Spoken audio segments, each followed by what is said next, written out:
Just wanted to give you a little heads up before this episode gets started. I was remote on this one. The internet was not the best. I tried to cut out all of the weird robot parts, but there might be a few lingering in there. So proceed with caution, and thank you guys for listening. The Brothers Wisp. The Brothers Wisp, Brothers Wisp. The Brothers Wisp. The Brothers. You're now listening to Greg. It's the Brothers Wisp. Hey everybody, this is Greg with the Brothers Wisp number 94. I am recording from Texas still, but I'm in Waco, so I'm kind of remote, so the audio is probably going to be a little wackadoo. And as you can see, my backdrop is quite lovely. I'm sitting on the bed. Obviously, I have no pants on, so all I needed was the shirt, so we're good there. Much like Tom Smyth. Where are you at, Tom Smyth? I'm in Dublin, Ireland. Oh my goodness. How long has it been since you've been on a cast? Maybe a year? No less. I think I was on, but there was a complaint that I talk too much. Oh. And I just want to say, whoever gave that feedback, and that I'm going to continue talking a lot. All right, excellent. Well, that's the only reason. I also met someone at BSD Can. Oh, congratulations. When are you guys getting married? But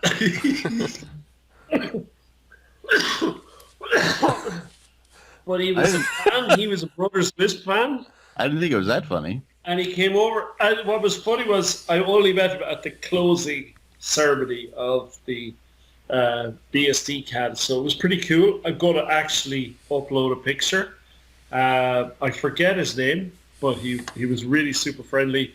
And he was a Brothers Wisp fan. And he goes, "Hey, you Tom?" And I went, "Yes." Dude. And I had a name badge that said Tom Smyth too. Goodness, man, you're famous for But all the wrong reasons. yeah. I was about to start naming a few off. It was But... more like oh, I love Greg, but so I was like the little brother of the Brothers Wisp. Yeah, I somehow doubt that you're the charming rogue of the group, without a doubt. All right, we've also got Mikey from Chicagoland. What's up, Mikey? Not much. Just barely made it. My nieces and nephews were over.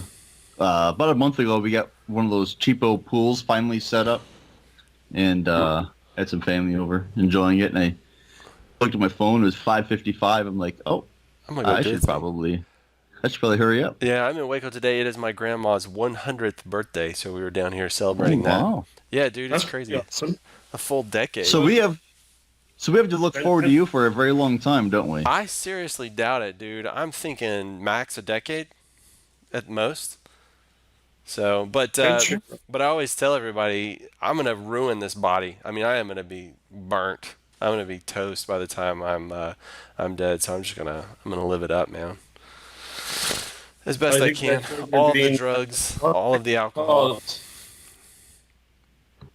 So let's see. Let's get some of the stuff out of the way. Pennytone is still sponsoring this one. I think he's still doing the same deal. So pennytone.com, you go there. It's a hosted VoIP platform. You've got business customers. You want them to have phone systems. You don't want to deal with it.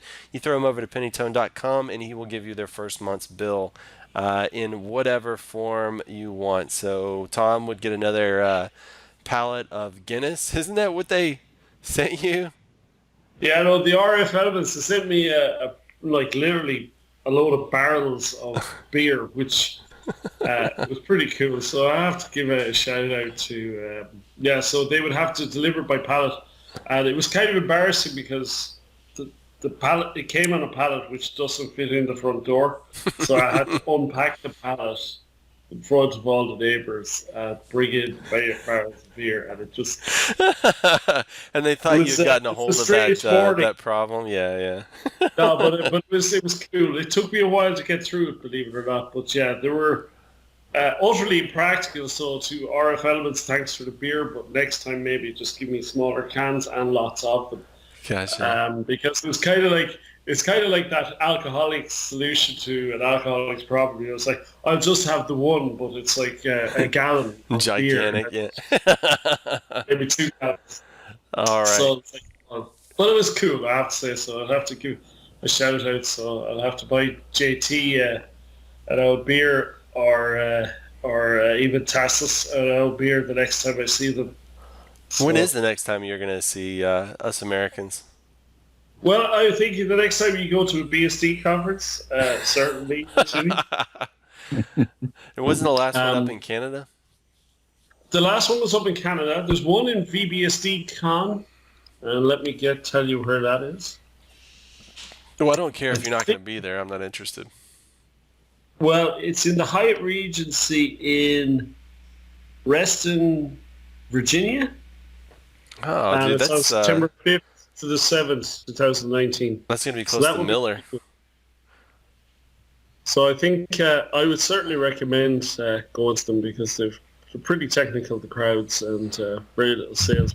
Which is always sometimes a good thing, you know, and no liars. Liars, not lawyers. Lawyers are okay. Liars, not so much. Same But difference. aren't lawyers liars? No, they don't. They just get other people to twist what they're saying and stuff. Of course. But yeah, no, it was pretty. I have to say, so that would be the next time I see you guys is at a BSD conference. There's one if you want to go to Norway to Lillehammer. I think they pronounce it Lillehammer, or you might. Oh, yeah, over where they had the Olympics. Oh, yeah. Isn't it, I think Ollie's up there in Norway, isn't he? He's in there somewhere. Yeah. He's yeah. not, I think I remember joking that he was Swedish, but I know he's not Swedish, so I think he's over in Norway up there. I think we lost Tom, so we're just going to have to bust it around him. No, he's back. Yeah. There he goes. I thought Ireland was getting some decent internet for once. We do have decent internet. I think my Skype crashed. My laptop's been acting really kind of weird because of. So it's not the internet in Ireland is bad. So it's so that so we it's all your American companies over here and steal all your jobs. so it's that Trump's going to bring home. Is that why you guys It, had to do Brexit, to keep us from stealing all your jobs? Well, we didn't do Brexit. Our neighbours to the east did Brexit, which I think was just to piss us all off. aren't you still a colony?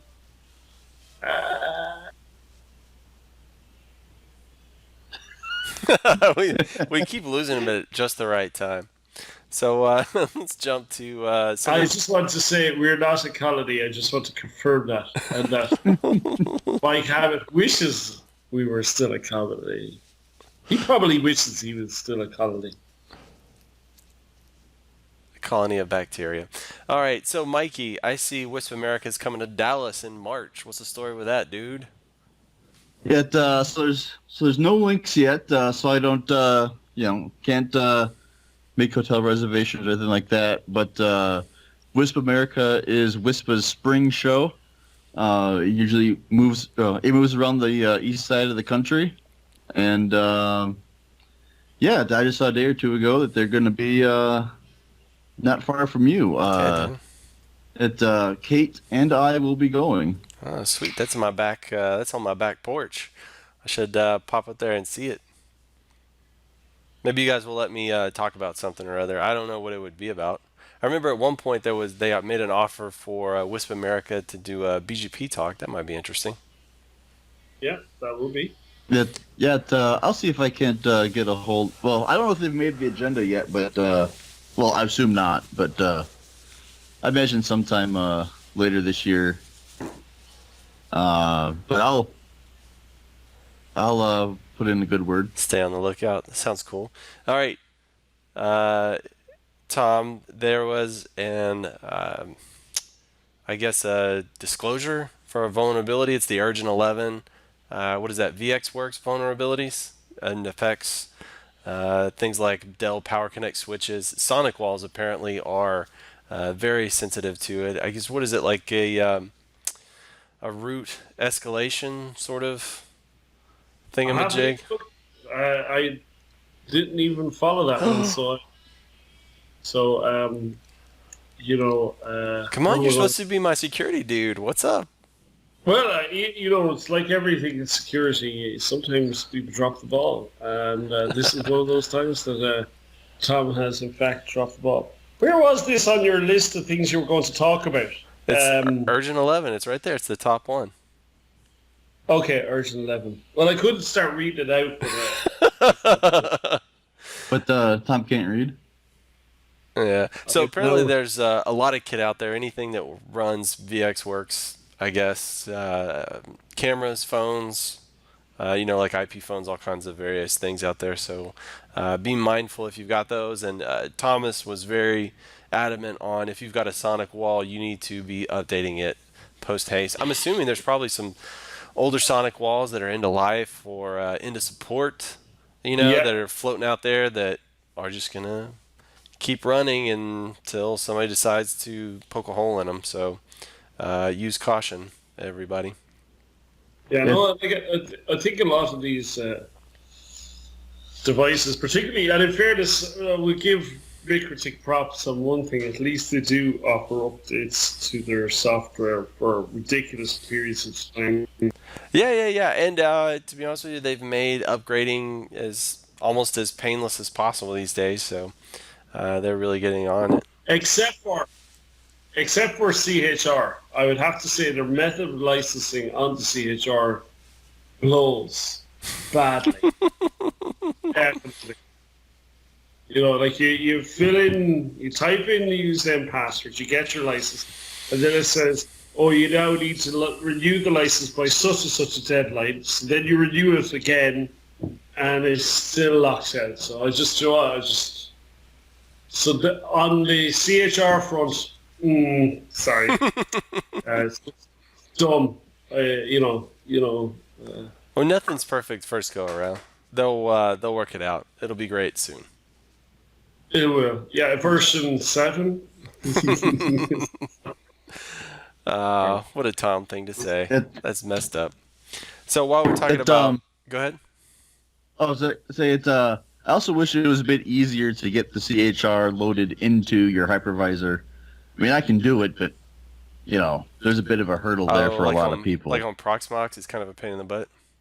No, it's straightforward enough. Well, what you have to do is you have to use the raw image, then rename it, and then you create the disk in Proxmox, and then you just copy the disk over the disk, and then it works. So you created just blank one. Well, sure, yeah. I mean, it works, but for a lot of people, that's quite a hassle. I mean, I can do it. Yeah, no, I mean, you're not too bad at technology, Mike. Well, I'm apparently out of the three of us, you have a laptop that doesn't work and your regular internet that doesn't work, and so I guess You're winning. You're winning today. Hashtag winning. There you go. Although I'm not sure. Making America great again, all in his own. All in his own, Mike Hammett. All right. So while we're talking about MikroTiks, go ahead and throw in that 4011's SFP Plus interfaces are having issues after going to 645. What is it? .2 or 1? One of those.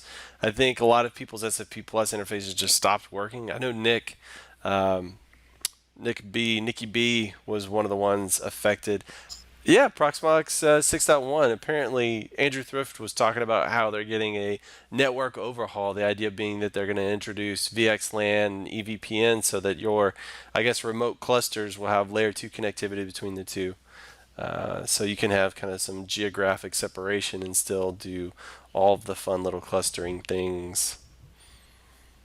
Yeah, but I would have thought they would have still been able to do that if you had decent, data center grade switches like Arista or something like that. And you have the vxlan on the switches. But yeah, no, I played around with Proxmox 6. Not in a cluster yet. It was just experimenting with SRIOV and stuff like that. And it's I have to say the SRIOV implementation of Proxmox, it's very, they've GUIs for everything, but for the SRIOV stuff, you end up having to do a lot of, because, you can do your vMotion or you can do your live migrations with those type of bridged network implementations, but when you're doing PCI pass-through, it's significantly more difficult to do hot plug and PCIe and all that type of stuff. So generally you can't. So you have to shut down the machine, move it across, and then bring it back up. And obviously you're hoping that the MAC address. Then you need to spin up your network function drivers with the same MAC addresses as you had before. So it's a lot less flexible but more performant. It's a challenge. But yeah, vxlan and eVPN in software, yeah, I suppose they'll use DPDK and stuff like that. Does anyone know what implementation they're using? I have no idea. Or what's the software? vxlan, or is this a native product that they're coming up with? Yeah, I don't know. I've been learning Ansible here recently, and have you played with any automation, Tom, either on the server or the network side? Yeah, so like yourself, back in the day, I think we discussed this a few years ago, but like it was all shell scripts and PHP and querying a database and then trying to do kind of global search and replace, and then basically SSH it into a box. Using Yeahlink from a Windows box. Yeah, I've done some of that. So Yeahlink is just a bad tool to effectively SSH into a box, run a series of commands in the shell, and then pop back out and report an error code. But so it was very clunky and horrible to manage. And we started using Ansible a bit, but I would have to say that probably the master, again, making America great again, our very own Mike Hammett there. Remember you did a talk and I videoed it illegally, WISPAMERICA, and I couldn't present it, or I couldn't put it on the TheBrothersWISP because they had the copyright done for WISPAMERICA just yet. They Pretty good talk even for Mike. That's saying something. Yeah, but I've started playing with Ansible a lot, right? And Ansible is owned by Red Hat. It's open source. So Ansible has kind of two pieces, right, for as far as automation goes. You have Ansible Engine, and then you have a GUI they slap on top called Tower. Well, Tower's the commercial one. If you want to pay for support, there's a lot of features that are nice in Tower. I see the reasons why people buy Tower, and it's like $10 a host sort of thing. But they also have the open source version that's AWX, right? So it's pretty easy web interface to install, right? So Ansible, the engine itself, you can create basically scripts to make configuration changes. They call them playbooks, and you can run those all day long. The problem is you don't have any kind of user permissions, any delegation of control through the command line, right? Anybody that can log in and run the commands can run the commands. The Tower actually gives you this online GUI where you can go in there, you can build these playbooks, you can create workflows in a visual way where you basically put these bubbles together, put a line in between and say, first run this thing, then run that. Like you could say first, spin up a new server in VMware. Next, install CentOS on there. Third, install your hardening, all of your security hardening on there, and it'll follow in line. And you can have fail safes, right? So if something goes wrong, you can say, okay, do this, and you can have it undo things and all that stuff. But it's really interesting once you get under the hood. It's so much simpler than I had anticipated.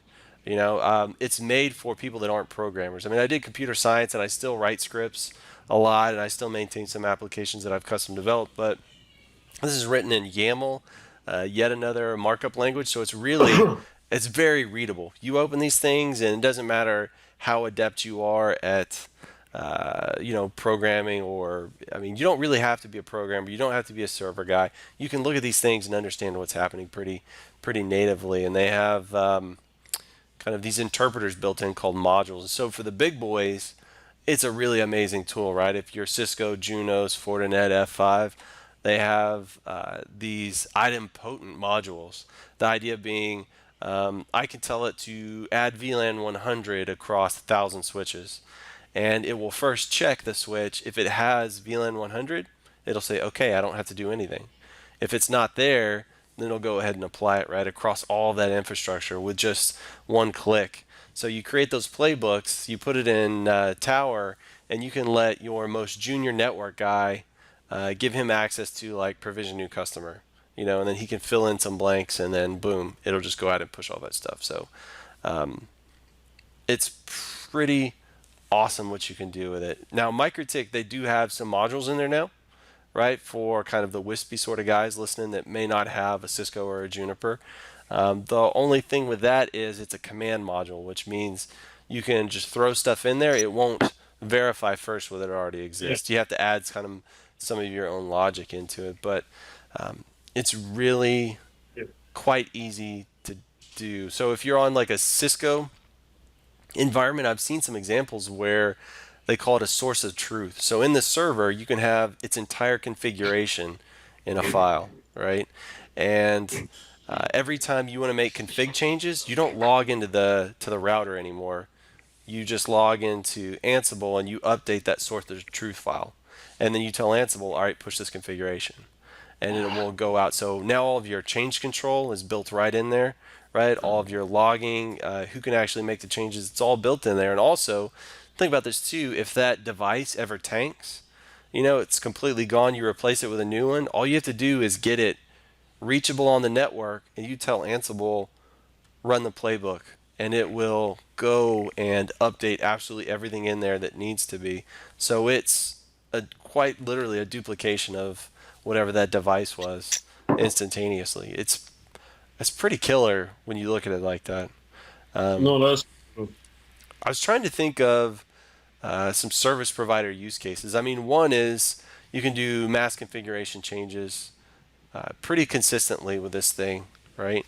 And fairly easily, and you can string playbooks together, right? It's not just run one command. All right, now let me edit the file. Now run this next command. You build these playbooks of like, this is what my security policy should look like. So this is what my firewalls will look like. And then you can have another one that says, this is what my base remote access looks like, or this is what my DNS settings.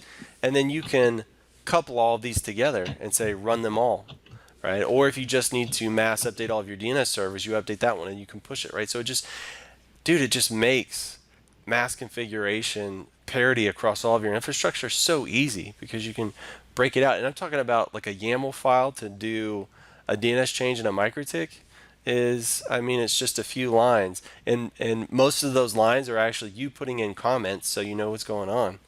It's crazy how simple it is. And the installation part of Ansible is as easy as install a server, and then like on CentOS, I said yum install Ansible, and 45 seconds later it was there. It's crazy how simple. I want to put kind of a guide together of 0 to mass configuration push of say a MikroTik together, and I think that article would really be like 30 minutes of you going through and duplicating all of these things. It's crazy easy. I don't know. It kind of gets me fired up about allowing me to free up myself from a lot of the troublesome stuff. So like if in the data center world, if a ticket comes in for a new customer, I want to get it to where our NOC guys, the guys that don't know how to log into a router, go into Tower, push a button, and it prompts them for information. Which interface would you like to configure? What's their rate limit going to be? What's their customer name? And you can have it go out to your PHP IPAM, pull the next /29, add that customer's name, pull back, have that subnet, and then configure your VRRP on both interfaces with the rate limit and everything else, and then push it, and then show you completion of the task, right? So if it's something mundane that you never want to have to do again, and you want just the jobbers over here answering the phones to be able to actually execute and deploy some of this stuff, you can really get it down to that. I don't know, man. It kind of like blows my mind to think I may never have to do that stuff again. Obviously, automation is not troubleshooting. It's certainly not monitoring, right? So you still have to know how this stuff works. You still have to be able to log in and troubleshoot that infrastructure, and you still have to monitor it adequately. But kind of compliancy, making sure that things are cookie cutter, it takes care of so much of that. No, I think automation tools like that, and those orchestration tools, uh, they help. Particularly when you start to scale your business, it makes it much more easy. Uh, and I think it's only when you start to scale and you start to have to go on page that suddenly you realize manual changes to your network is just effing dumb. Sorry. Because, like, once you introduce it, particularly when you have a sequence of commands to issue, particularly when you're looking at, if you're configuring interfaces, and you're putting layer two security rules and stuff like that, root maps, all that type of stuff, prefix lists and stuff like that, on the likes of Cisco switches, there's an order in which you do it, otherwise you cause an outage for yourself, you don't actually apply the filter. You have to make your changes and then apply the map as opposed to the other way around. And if you don't get the sequence of commands correct, then they don't have the effect that you want on your switch. And that could ruin your day if you add in a rule to say drop all traffic, but that's meant to be the bottom rule after all the allows if you don't apply it properly. Now, if you don't automate this type of stuff, you're going to go nowhere very, very, very fast. I think actually in that terms of idempotency and stuff like that, I think makers have a bit of work to do on that. Now, I haven't used their API and I don't know how well that supports things like that. Like particularly like the scripts that can't work anymore is like print one, remove, IP root print, and then remove zero. If you keep removing zero, you're going to just walk through your static root table if you have any in there, and you're going to root.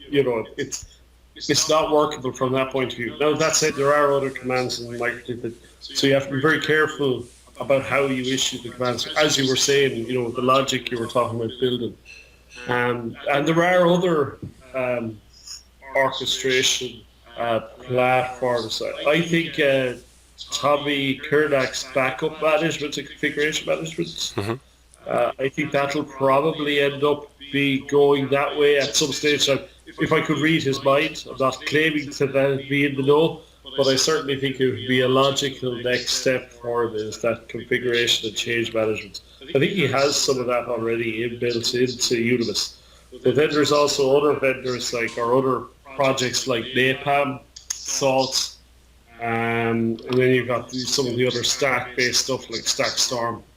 I know that INX actually use the Salt stack, so IXP Manager, which I think my good friend Mike Hammett would know more about that, but they certainly, and I would have to say, I learned an awful lot from INX and the INX meetings we have, where they talk about the elimination or trying to eliminate the silliness of manual configuration changes and people forgetting to remove configs. You have these ghosts, where, let's say you have a customer on port A, they leave, so they cancel the account, and you half remove the configuration, but you don't fully remove it, and then someone comes along to the port and just dumps in the configuration to put on customer B on port A, and then you have all these, these configuration artifacts from various different manual changes, which eventually catch up on you,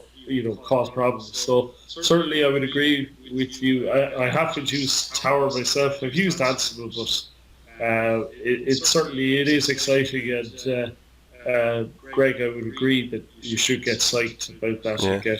Well, something else that kind of gets me fired up about it is, it's getting really popular in the news cycles and on packet pushers and guys like that. They're talking about how DevOps is becoming the future, and if you don't move with it, you're going to become obsolete, and all that stuff. So there was a bit of, I guess, apprehension and fear on my part. Like, am I becoming this dinosaur? Am I going to get left behind? Because there's this whole world that I apparently need to transition into, and I don't know anything about it, and it's just that fear of the unknown sort of thing. And then I dipped my toe in, and in a week and a half, I'm already writing playbooks, orchestrating my lab stuff. Obviously, I'm not doing it in production yet because I just got started with it. But, it really is something that virtually anybody can jump into. So that kind of fear, that fear I was carrying inside of like, oh my God, I'm going to get left behind, and there's this huge hole in my knowledge and all that stuff. While it's true that was there, the fear that you're going to get left behind, I think, is unfounded because if you know the CLI, if you understand the commands, it translates so easily to Ansible. I've never used, say, Napalm or Salt or really any of those other ones, but it also gives me hope too, right? So I'm gonna start automating parts of the network stack, and then I'll never claim to be a server guy, right? I'll leave that to like the Nick Arilanos and all that stuff, the Jimmies, the people that are way smarter than me as far as server infrastructure goes. But it also gives you the ability to automate not just your network stack, but your entire, everything, right? This can also do cloud orchestration, so it can reach out to your AWS or your Azure and orchestrate things there. So you can have quite literally orchestrate your entire infrastructure, right? So if you log into a server and you're making it a DNS server, if you just keep track of all the commands you put in there, you can like duplicate that in a playbook, almost copy and paste, and you never have to manually rebuild that DNS server again. Yeah, and like one of the key benefits, let's say what you and I did years ago that we both did with shell scripting, is one of the key nice things about these playbooks is they have the ability to, in a very structured way, query the state of the machine beforehand. Really powerful tool. So you can actually use it as an auditing tool to kind of say, okay, how many ports don't have layer 2 security policies applied?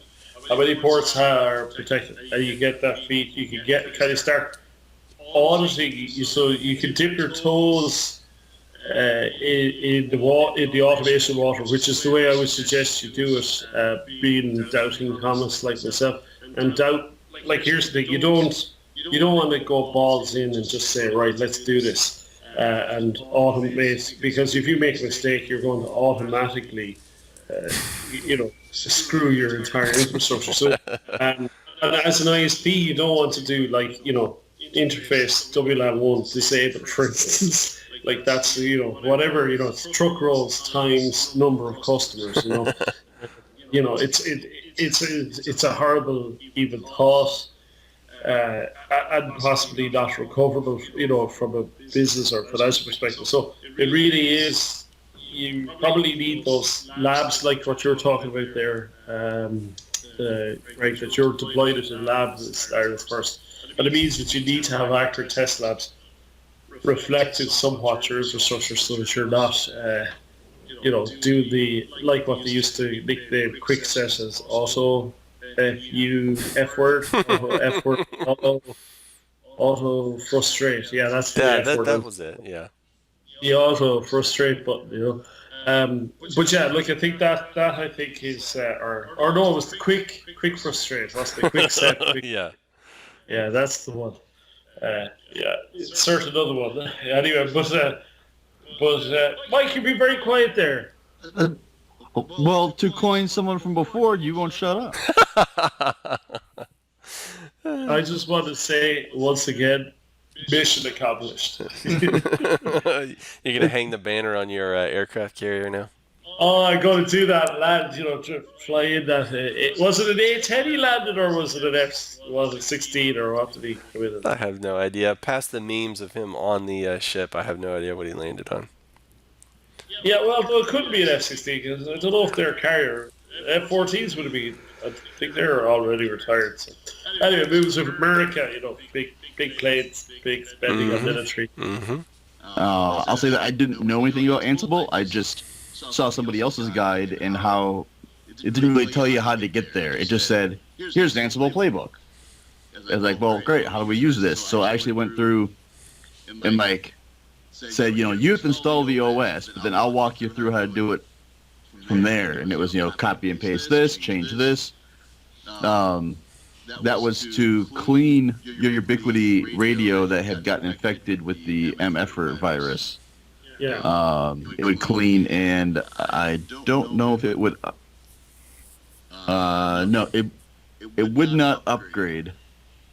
I I think if I remember correctly, I think you might have put a firewall rule in, maybe, or something like that. But I have to say, Mike's talk in WISPAPalooza was it 2016 or 15 was pretty good. That when you did the automation one, and it is well worth checking out that link. Like I'm looking back at it now, but since Ubiquiti changed their forum to the dumpster fire that it is now, it's like the worst. It's the worst forum anyone has ever had, and because they built it in house, they're committed to it. Well, is it worse than some of the fanboys that are on MikroTik forum, where if you say anything? Well, no, like the the forum itself has a lot of fanboys, a lot of misinformation, but I was referring to the technical ability of the forum software. Its user interface and everything is just garbage. And you remove people's, what do they call it, karma or whatever they call it, PowerPoints or whatever. I don't use forums often enough. I guess posts here now have upvote and downvote buttons, so that's good. But where I was going with that is that the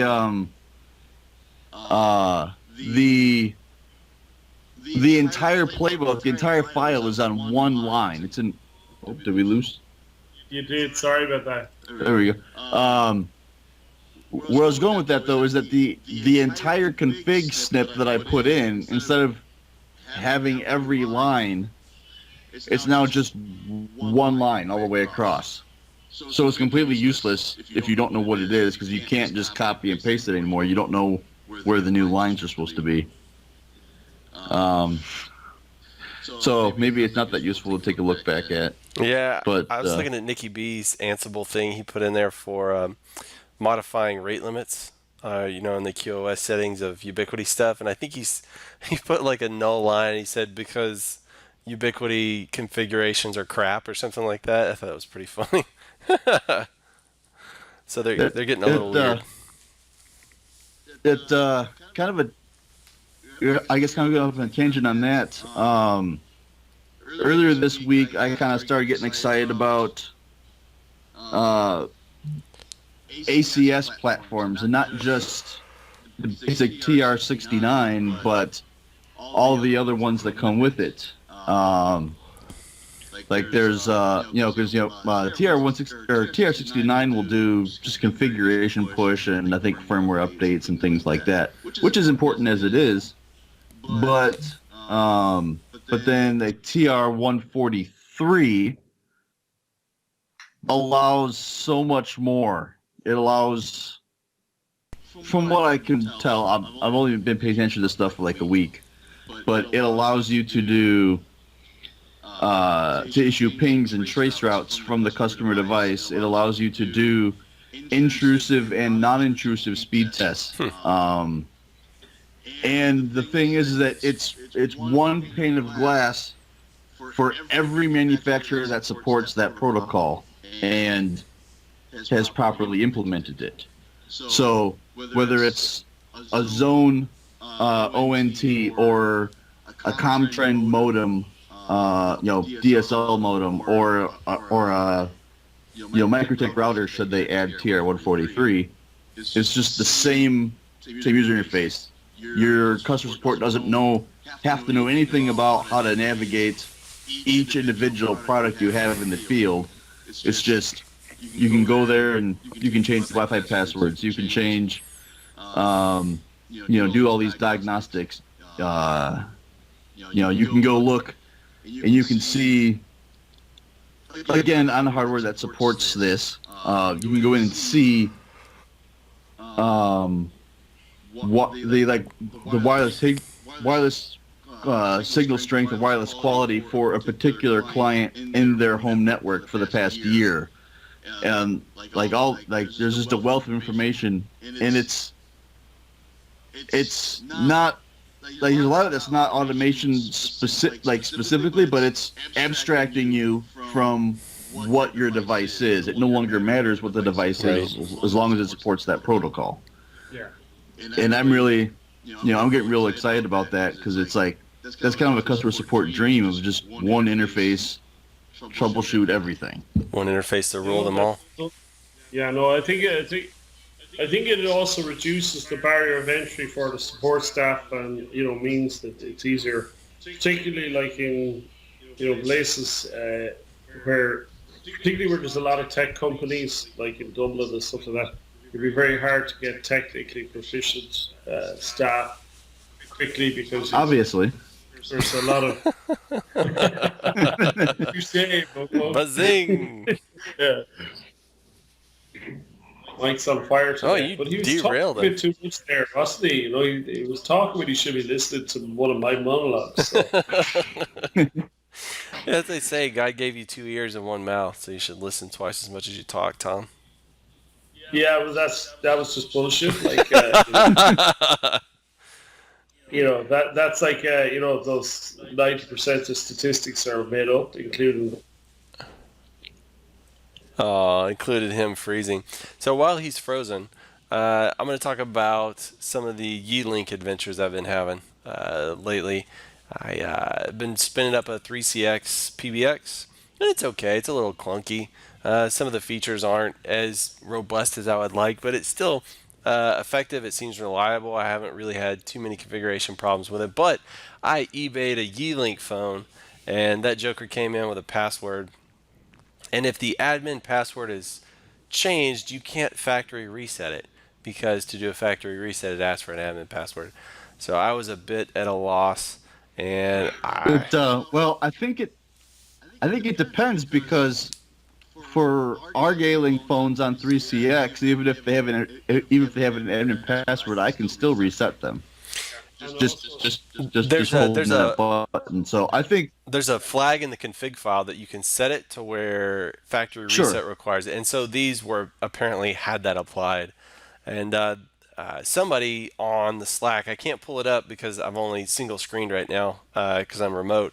I think it was Matthew Whiteley. I think it was him, but he sent me a link to a PDF buried in Yealink's system or whatever, where you can TFTP an image, so it gives you the process to boot it up to TFTP screen, and then you've just got to find the specific files for you. Mine was a 41p, I think, and so I found those files, TFTP those jokers up, and it reset, and then I pulled the new firmware required for 3CX and uploaded that manually, and man, it worked a treat. So I was super happy about that. Something that really stuck in my craw, and I'm not sure if this is across a lot of the, because again, I've been kind of out of the open source PBX game for a hot minute, but like the Yealink stuff, with 3CX, it only provisions a single extension on a phone. You can't say, hey, this is a 6-line phone, here's all the different extensions. You can create the extensions, and you have to manually go into the phone and add the additional extensions. It's not the worst thing in the world, but I'm exceedingly lazy. I've been, just spoiled with like Cisco Call Manager, because they know what all the phones are, and you could say these are all the extensions, and just it blasts it on. Did you say you were spoiled with Cisco Call Manager? In this one respect. That Java abomination. No, sorry. But one thing I will say about the 3CX is that you can, although it's not supported officially, you can edit the templates so that you can get more lines. Now, that said, it's not easy. We did it, I think, to get 2 lines, but it's far from ideal. Like, I saw something in there about it. I was afraid if I did like an update, would it override those template files, and I would just have to redo everything again? Or there's a risk with that. But I think there's also there's a custom folder. There's a particular folder. If you change the default one, you're screwed. But I think you can put a custom folder. Sure. I've made custom templates. I think it was I just chose what model I wanted, copied that to a new one, and then customized that one. I added a record button, so that way when they were on a call, they wanted to record, they would just hit that button, and then it would turn green, and then hit it when they're done. Would you not just hit up the guys in Utah for a copy of the call conversation, no? Yeah. Just do an FOI and NS, do you have Freedom of Information Act as well? Yeah. So you just go, there was this meme on the internet, it was cool, like, it's like, I lost all my photos, I asked NSA for a backup and they wouldn't give it to me, Hi everyone on the call. Anyway, no, but like it is, but I have to say 360 is a nice system, although it's changing very rapidly and sometimes... Like, it's weird. Maybe I'm just getting old. I'm now 38, and maybe I'm... Oh, man, you are old. Yeah, same age as me. And it's, but, like, sometimes you kind of go, change sucks, particularly when it's not well thought out. Like the Ubiquity forum. Well, you see, I think forums, if you're participating in a forum, I think you're already losing, because if you're asking a question on a forum, you're definitely losing. If you're trying to enlighten people on a forum, and we know there are certain people in our community that cannot be enlightened no matter how much you enlighten them. That also includes people in the paycheck of the companies we're trying to enlighten. Hello. And, I will say that. You have to wait for the penny to drop and then go, I have this great idea. Okay, good. But no, I'm joking. They don't speak like that. When you're on a forum, like I was talking to one of my engineers during the week and he was saying, I'm going to apply this command. And I said, do you understand the command? I went, look at where you got it from, the forum. I said, this is like, there's an information quality hierarchy. And I said, first you go to the manuals, then to the best practices guides. Usually the best practices guides are far more easier to read than the manuals. Then maybe how-to articles or white papers, they're pretty good. And if there's absolutely nothing else on the internet, then you look at the Brothers Wisp Slack channel. No, that's actually the next one. The Brothers Wisp Slack channel, pretty good. The videos, like these videos, are just absolutely authoritative and absolutely... pure gold. Yeah. Pure gold. Insert sponsorship here. But it's... And then you get onto forums, and then it's like blind leading some of the blind, deaf leading some of the deaf, and then sometimes when a vendor has time and resources, they may make a comment that is helpful, or in that case not. As in, sometimes they just go, that is not supported, you shouldn't do it. And they're like, well, shit's broken, how are we going to fix it?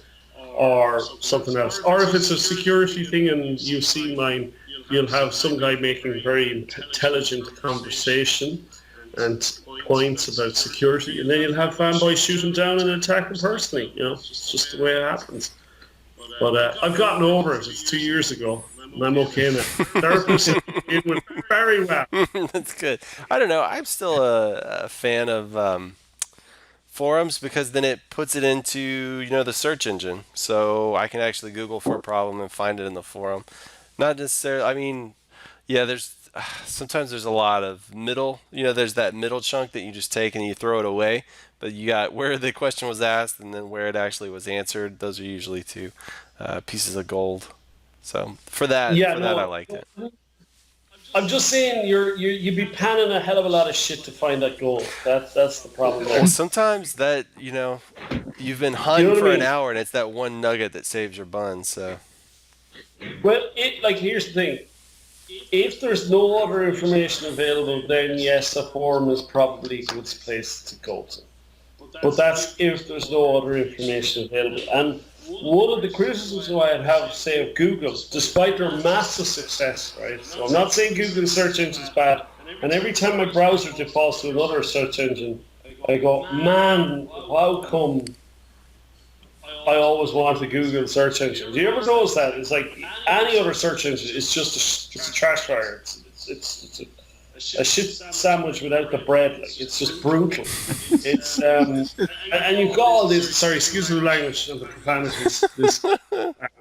To be sure, but one of the issues that Google's search engine is that if people are talking about a topic on a forum, then that pushes its ranking up. It's like if people are talking about this must be relevant.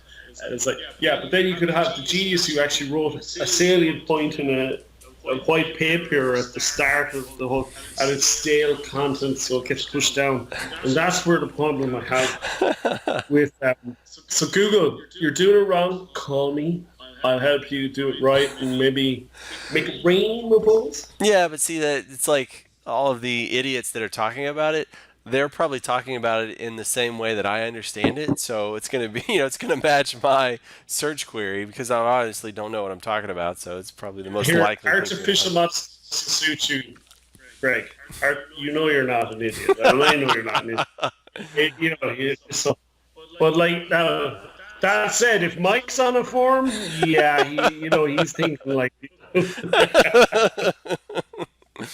Would have mercy. Mike is gonna get me back. Michael, so will you send me a 46th President of the United States Christmas?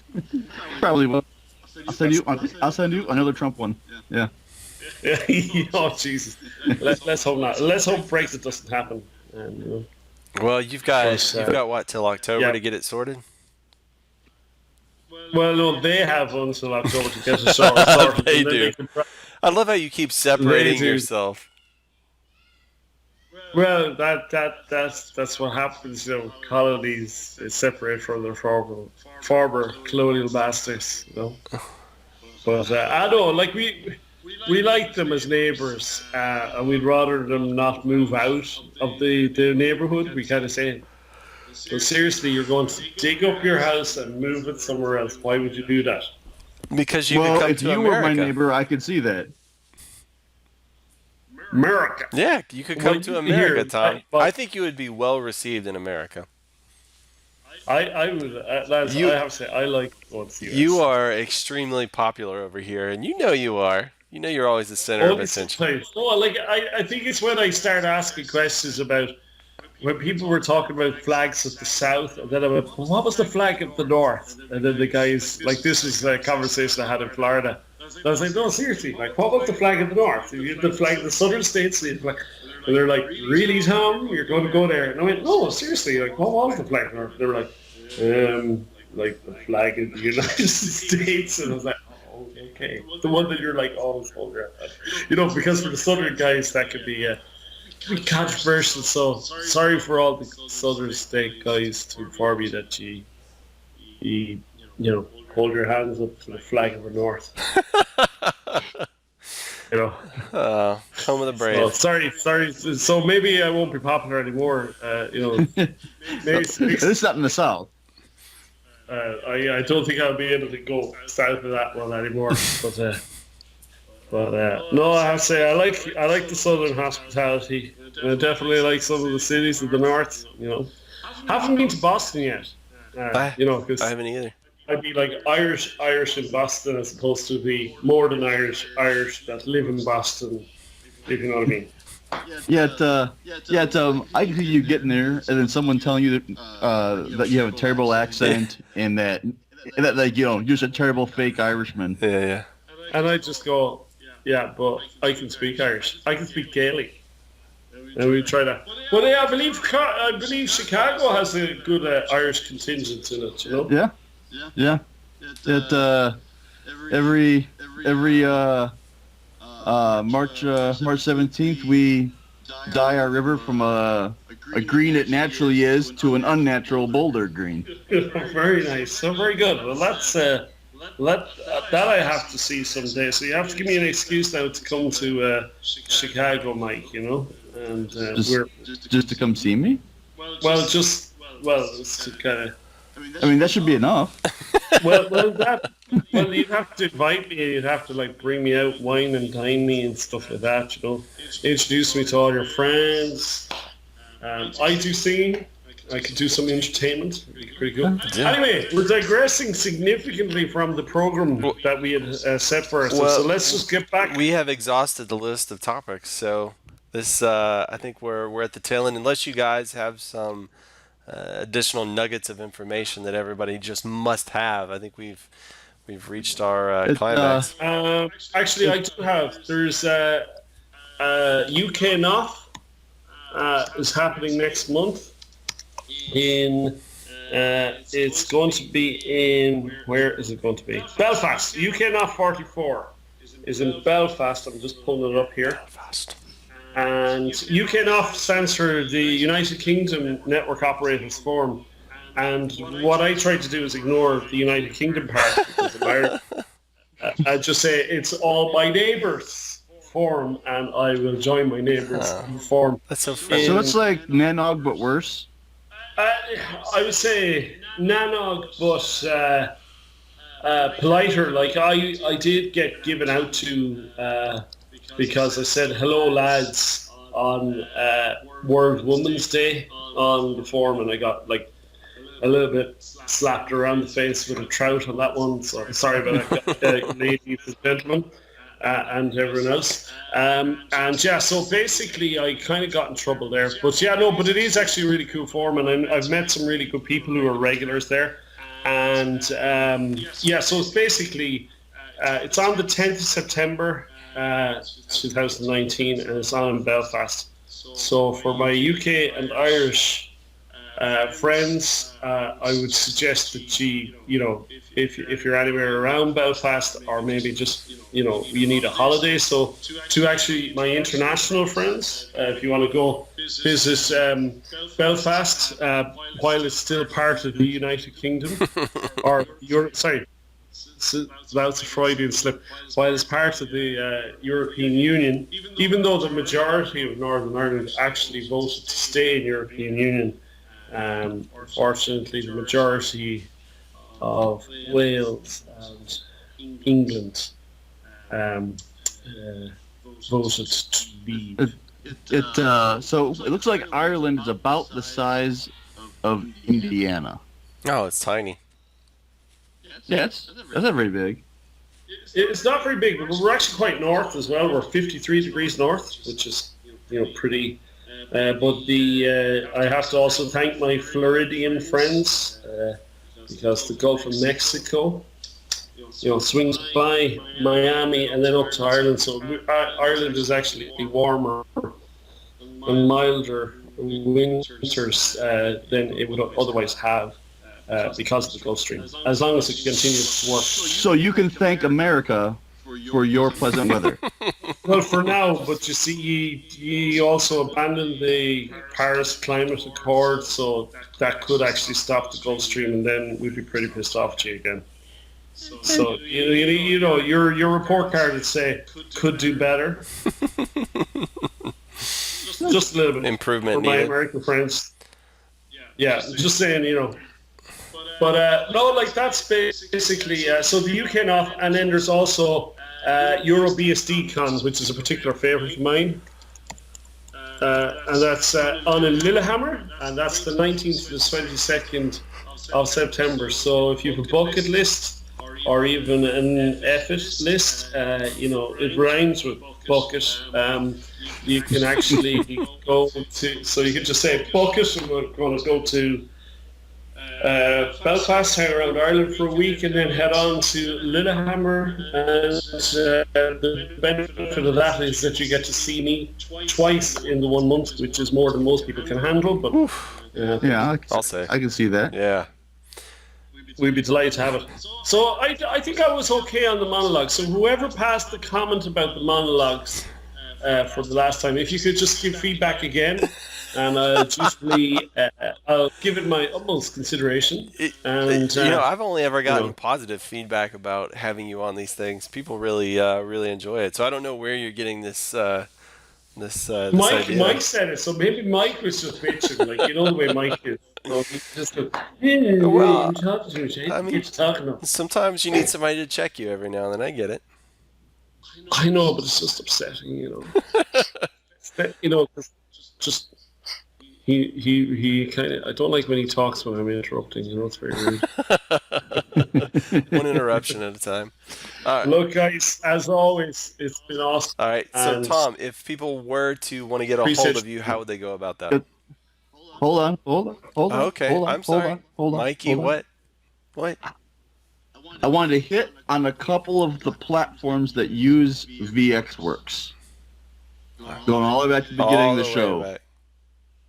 I'm not going to read the list exhaustively, but there's some interesting things on this list. There is the Mars Reconnaissance Orbiter, the Curiosity Rover, the SpaceX Dragon capsule, one of the CIA's UAVs. A lot of important stuff there. We got some Volkswagen navigation, a bunch of Renault stuff, Apple Airport Extreme, Drobo, NAS device. Looking through a couple other things here. A whole lot of Huawei gear.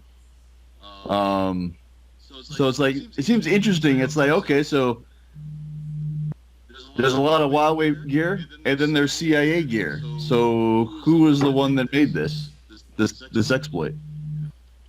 Well, like, here's the thing. You opened up a can of worms that we must just munch on now. Like, I think it's funny, the whole Huawei security concerns, in that I think other nation states have been quite successful in getting in on gear heretofore now, and there's documented cases of it. And I'm not mentioning any nations, any names like Samuel or anything like that. I would never mention anyone by name or any country by name, but I think Sam has been quite successful, whoever Sam is, in getting into gear. So, but yeah, no, the Huawei thing, like I've actually bought gear off them in the past, but I find the processes quite lethargic. Like, it's crazy how we ordered a couple of license leaks, so they're kind of, you know, they're not actually internet facing or anything like that, but too precisely. We were meant to order 20, but we couldn't get them quick enough, and so we stopped getting them. But it was just that they're pretty nice gear. I believe they're potentially copies. Be very careful with these words. But they're apparently, allegedly, very like some Ericsson gear back in the day, the radio stuff. And, I believe the networking gear was very like equipment company that rhymes with San Francisco. But I wouldn't know now. Yeah. Well, I know this Huawei kind of moratorium the government's placed on them. This is nothing new. So in the data center world, for years, as far back as I've been in the data center world, working with government organizations, they always had a mandate where if you're handing them connectivity, or any carrier is handing connectivity, they would have to know every piece of equipment in the path, and it could not ride a piece of equipment that has Chinese manufactured software. So, I mean, they could be fabbed in China, like all the hardware can come from China, but the software could not originate from China and carry government information. So, nothing new. I think it makes sense. I think there's a lot of hyperbole about Huawei that mightn't be entirely justified. Let me put it that way. I think there's probably more of a risk to anyone is with their mobile phones, rather than, you know, in terms of surveillance and stuff like that, than with let's say internet or core manufacturers, because a lot of that stuff is segregated anyway and off net. But I think one of the primary concerns, according to some unnamed government officials of unnamed countries that were covered in the register.co.uk, it's a very good news outlet. Particularly technology-based news outlet, but what they were saying was the issue was a kill switch in the event of a war or something like that. So that they were afraid that not so much about espionage per se, but that effectively, you know, one of the key things you do when you're, you know, rule book of war is where you're going in, you try and take out their command and control infrastructure of your adversary. So we're afraid that if you have all this stuff embedded, that eventually that someone could just send the kill switch and then that's it, they're all gone.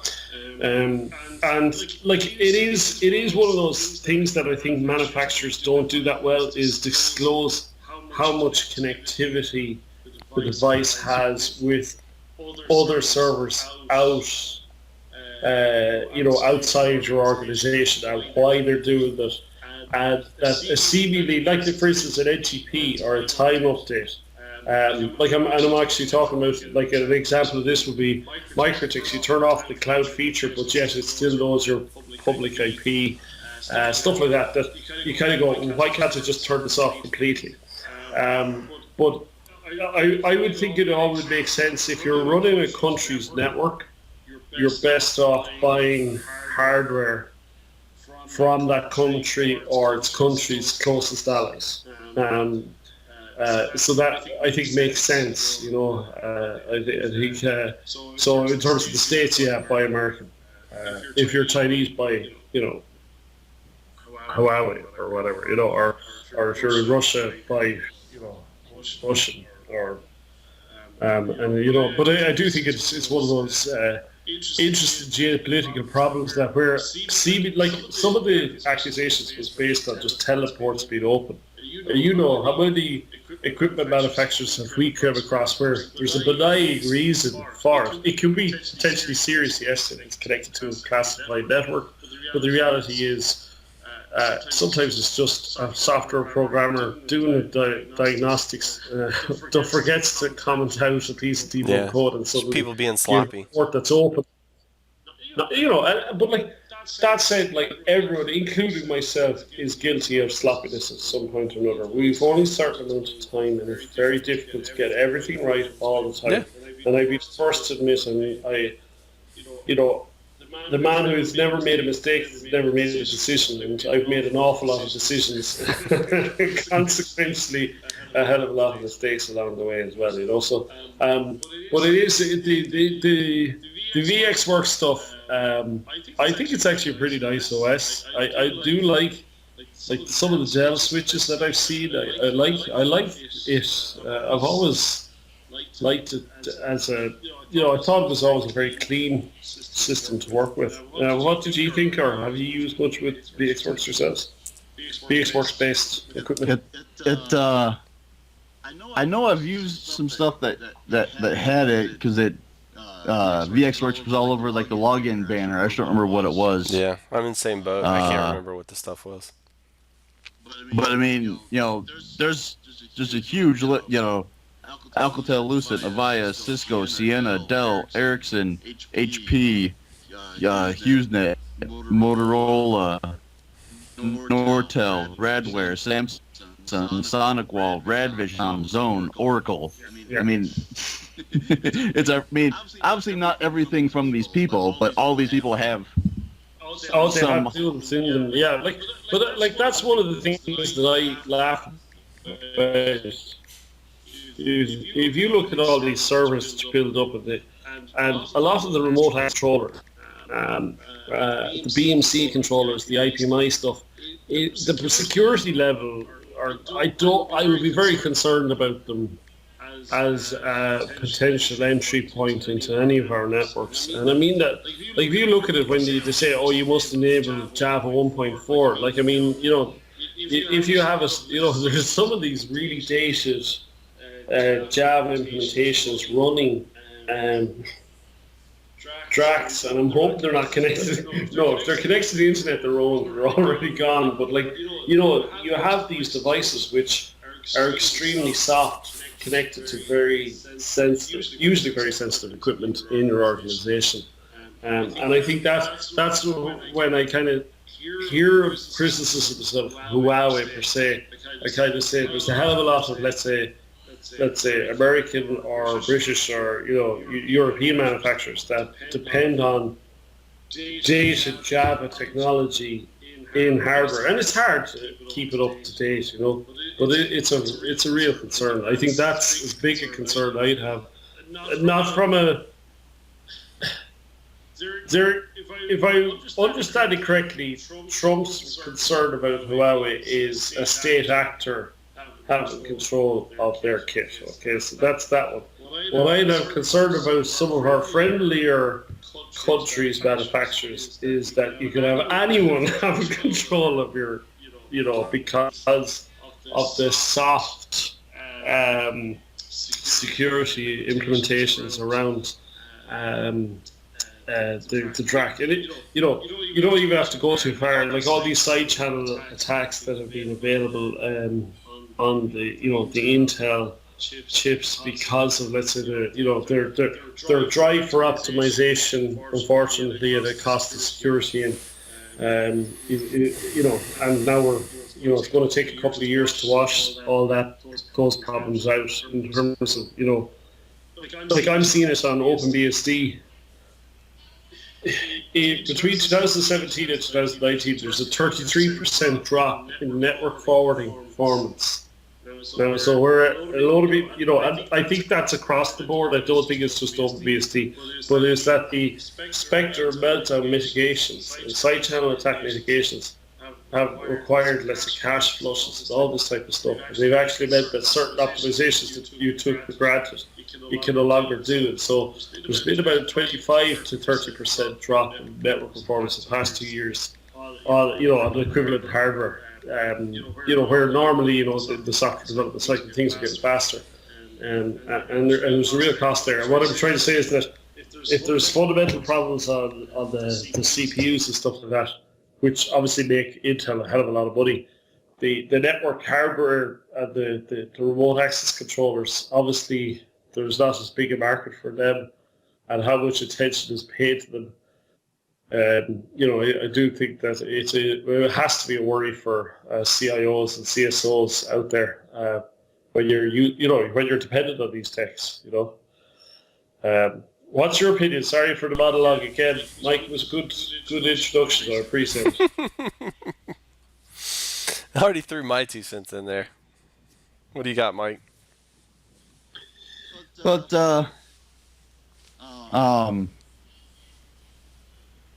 I think a lot of it's probably okay as long as you do your own due diligence or that of someone trusted. And this came up in a different avenue today. I was asking about cameras. What cameras people like, and I was saying, not ubiquity cameras, because I'm getting tired of them screwing everything up. Not Pick Vision, I'm not even trying to pronounce this other one, Dahua. Why not those? Do you mind me asking? Because the U.S. government has banned those 2 manufacturers and anyone that OEMs from them in all of their installations, which then means that other governments in the U.S. will adopt the same ban because, well, if the feds say we can't have this, then we can't have this. And I just don't want to teach people multiple platforms. Teach people, keep up on multiple things. Brand A is this, brand B is that. Just find one thing that works. Axis and the like are the ones that they want to see. Sure, yeah, they just cost $800 a camera, and I'd rather spend $800 on the whole installation, not per camera. So this guy would say, yeah, I use this brand, but you have to have it on a network that's isolated from the internet, because from the moment it powers on, it's talking to some IPs in China, and it's not DNS, it's not NTP, it's just Chinese. I have no idea what it is. I'm like, you know what? What's called remote configuration servers, RCS, or remote deployment servers, and that's the benign reason. Don't get me wrong. I'm not saying that there's other.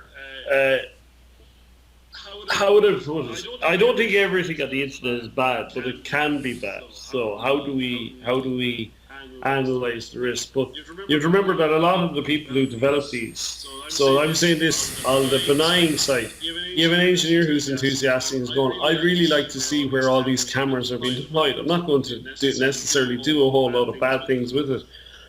But then there's the, you saw it with the malware attack that, WannaCry, where your man registered the DNS name and then it killed the propagation of the attack worldwide. I believe he was arrested by the FBI then at DEF CON or something like that. What's his name? Malware Tech, I think, or Anyway, I forget his name. Sorry, but basically, a guy kind of was analysing that. An infected computer would do a DNS request to a domain that didn't exist. So this guy registered the domain just thinking maybe he'd capture more information. But when he actually registered the domain, it actually stopped. It actually acted as a kill switch for the device. So that is, let's say, an example of where you can sell a load of equipment to a country, go to war with them, and then say, well, I'm going to register this domain name and other CCTV cameras could just go. That's the more, let's say, the doomsday Orwellian type analysis of, which what I think is probably very benign. Like if I was to look at, and I haven't done a capture of a Microtech router doing the whole cloud thing. Like what information is it sending? I'm not too sure. Like is there serial is there serial number information being passed through in hex or something like that? I don't know. I'm not saying, and I'm not making accusations, just to be clear, but it's that kind of lack of ability to turn it off is a concern, or any of those manufacturers in that case. But like,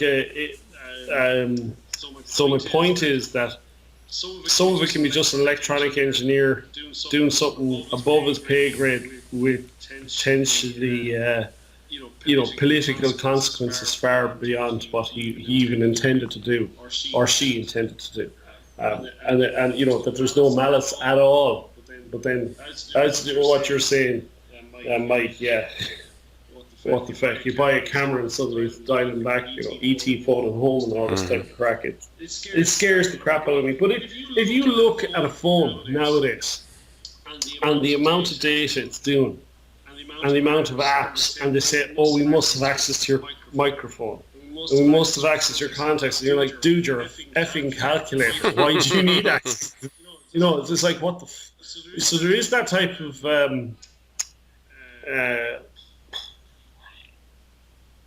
tendency for companies just by default to say, let's just harvest data. But then again, if you're getting something for free, they have to make money somehow through it. And that's a real concern that maybe we as a society should start thinking about, should I pay for something and have my privacy as opposed to being, having my privacy invaded by default so I can have stuff for free. But like, I don't know how much of the data, but when you're at that Google or any phone manufacturer harvest, but I know that there are documented cases where Google have, said that their their cameras were collecting Wi-Fi SSIDs and GPS coordinates back in the day. While it's useful, I think, for GPS, there's another, and locating phones in the field and helping with location accuracy in the absence of maybe GPS cover or something like that. But unfortunately, there's far more sinister uses of that data. That is concerning. Well, I mean, too, think about if just the fact that manufacturer is collecting all that information, maybe it is completely benign and it'll never leave, but what happens if their systems are compromised and all that information is harvested from them, right? So even if it is on the up and up, how can we trust them to completely protect this information that they're getting from us? Yeah, and like, where is the documentation of what they're collecting and why they're collecting and how they're storing it? And I think what's interesting is the companies that get asked that question or have the ability to kind of go, okay, we're launching this product, we're collecting this data. Why? What would happen? And if you do a risk assessment, if their own CSOs or CIOs or CTOs, if they're operating cross-function, when they actually analyze and go, what's the risk? And if they have a good risk management strategy, they'll kind of go, do you know what, fuck this, we don't want this data. They'll actually kind of go, no, let's just, let's call it a day, cancel that, don't comment out the code, remove it, we don't want to see it again. It's, kill it with fire. And we often see that where, if you're doing a simple brochure website, when we're doing hardening for customers, you might have a brochure site and they have a contact us form and they have a login and they have, this kind of customer engagement thing. And you ask them, why are you doing this? And they said, well, it's great for customer engagement. Well, do you really, really want to do it like this? Because now you've a whole information assets. You've increased the risk. It's not no longer just a website that tells people about the products. It's now it contains user and customer data, and so then the level of risk goes up, and the level, particularly we have a thing called GDPR, General Data Protection Regulation, and the thing about regulations are interesting in the EU in that a regulation is across the board. It's enforced from day one, and it's European law, and it's above, let's say, national law. So that's why generally the regulation ones are the ones to watch. A good friend of mine who's a lawyer was explaining it to me that he goes, that's why since directives are different in the EU. So what would happen is the European Commission and Parliament would say, oh, we want to ban certain substances. So they would say issue a directive, which is a different thing where they would say bring this into law and you have 2 or 3 years to do it and transpose the European law into your own national law and it'll be all cool. And it's a far more kind of nuanced process. But the GDPR was like after the whole, probably the Snowden affair and all that type of stuff, and Angela Merkel's phone being tapped and all that kind of probably gave a huge amount of impetus and demand from a privacy perspective in Europe to actually do something about it. Because the GDPR is quite a stringent set of requirements for operators who collect data. And it actually changed, I think, a lot the way a lot of companies view collecting data, and they try to avoid it if at all possible. You can collect data if you have a legitimate business reason to do it, and you get user consent, and you can hang on to it for as long as you have a legitimate business reason to do so. So, for instance, medical reasons, medical records can be kept for quite a long time because they need to be. Tax records, but you can't collect data and just store it forever. You have to have a valid reason for it. And then there's just been, so it's quite an interesting area that I've just digressed again. It's really. So I got a hard stop. I got some stuff I gotta go do. So I'm gonna cut it off. I'm gonna cut it. You got to cut it, bruh. So okay, Tom. How are you reachable? Tom, how are you reachable on the internet if people want to get a hold of you? The TheBrothersWISP Slack channel is a pretty good one. LinkedIn, Skype, I'm also on WhatsApp, and you can also get me by post. Oh, nice. Snail mail. I have. Yeah, he did actually. He hit me up. Sent me a nice Trump Christmas tree decoration, which you cherish. Very good. Yeah.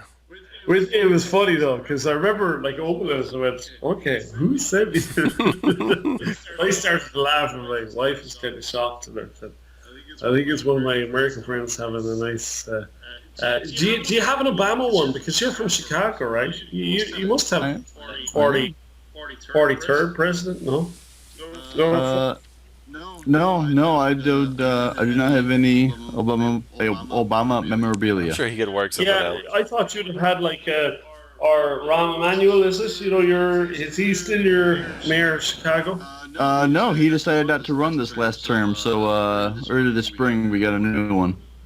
And what is he/she like? Well, Chicago never elects anybody that's worth a darn, so. But they seem to be, they're like a former federal prosecutor, and Chicago's lots of corruption, so hopefully that means something. All right. Lots of corruption. Let's see. Well, I mean, that's why Mike lives there, familiar territory. Yeah. All right, Mikey, if people want to get a hold of you out on the internet, how do they go about that? In the unlikely event that people want to get a hold of you, Mike. You owe money or something like that, Sorry. It's I'll say the Little Brothers Wisp Slack channel, because then somebody else will probably help you before I will. I'm busier now. One-armed paper hanger. Yeah. Let's see. You can get a hold of me, Greg at gregsoul.com. Email gregsoul.com has a contact form. I still occasionally blog on there. I think I'm going to be doing some stuff on Ansible here pretty soon. I guess if you want to join this Slack everybody keeps talking about, there's a buzz. People are getting into this. It's patreon.com/TheBrothersWISP. You throw us a couple of bones, and we fire you off an invite to the Slack. And there's a ton of channels, ton of good discourse. There's no such thing as a stupid question. Only stupid people, obviously. So really, really, really good. Really good question and answers, very good discussion, and a lot of really good viewpoints, right? So you're getting, people that are mostly server guys, or people that are mostly VoIP guys, or people that are really just hardcore network, or that you get, we have a couple of know-it-all geniuses in there, and then there's Mike and I. So kind of rounding out the bottom of the barrel, bud. And we even have an OpenBSD channel. Yeah, it's full of crickets. There's chirp chirp. There's silence in there. You can get me on Twitter as well. We forgot Twitter. Oh yeah, Twitter, and follow Tom on Twitter. New campaign. And the Brothers Wisp, follow us on Twitter as well. Oh. Yeah, and I tweeted recently, and then you trolled my tweet, Mike. Do you remember that? Yeah, I did no such thing. So facebook.com/TheBrothersWISP. That is Mike. So he's pumping out that good information, and I think it gets duplicated over to Twitter and maybe even Instagram. If you guys have any questions or comments, please throw them at us. Contact us at TheBrothersWISP.com. Throw them on Facebook, or probably the easiest way is to go on the Slack channel and ask a question there, and it gets answered very quickly. Sorry for interrupting, but Mike, is it true that you were working for Cambridge Analytica? Were you the Chicago chapter of Cambridge Analytica? Yes. Were you distributing targeted fake news? All right. Sorry. I got to get out of here. So thank you everybody for listening. Thank you, Tom. Thank you, Mike. We'll see you guys soon. We're loud and annoying, but we're informative facts. We're not disappointing. Just give us a listen, cause fun is the mission. I'm telling you, you don't know what you are missing. Ideas and some good comedy given. If you missed the show already, don't worry, you're forgiven.